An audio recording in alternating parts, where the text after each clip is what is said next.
গত ভিডিওতে জাউজুন নামে আমাদের একটি নতুন শব্দ গিয়েছিল যা আমরা আগে পড়িনি, তা আমরা পড়বো এবং আরো কিছু আবার প্র্যাকটিস করবো। তাহলে জাউজুন স্বামী, জাউজাতুন স্ত্রী, ওয়ালিদুন বাবা, ওয়ালিদুন বাবা, ওয়ালিদাতুন মা। এখানে ওয়াও লাম দাল ওয়ালাদুন নামে একটা শব্দ আছে যার অর্থ ছেলে। যদি আপনারা ওয়াও এবং লামের মধ্যখানে আলিফ পার্টটি দেখেন তাহলে আপনারা ওয়ালিদুন টান হবে এবং এর অর্থ হবে বাবা। এটি একটু মনে রাখবেন। তাহলে আমরা সামনে কিছু এবার করি। কাইফা মানগরুল করিয়াতি, গ্রামের দৃশ্য কেমন। কাইফা সুকুল করিয়াতি, গ্রামের বাজার কেমন।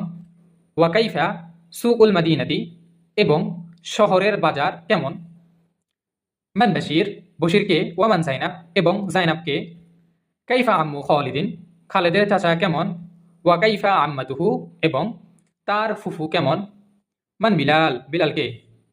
ওয়া কাইফা হুয়া, এবং সে কেমন। মান ফাতিমা, ফাতেমাকে। ওয়া কাইফা হিয়া, এবং সে কেমন। হাল ফারহানা, ফারহানা কি। বিনতুন মুআদ্দাবাতুন, ভদ্র মেয়ে। হাল আখুহা, তার ভাই কি। ওয়ালাদুন মুআদ্দাবুন, ভদ্র ছেলে। কাইফা খালিদুন, কাইফা খালিদুন, খালেদ কেমন। ওয়া কাইফা জাওজাতুহু, এবং তার স্ত্রী কেমন।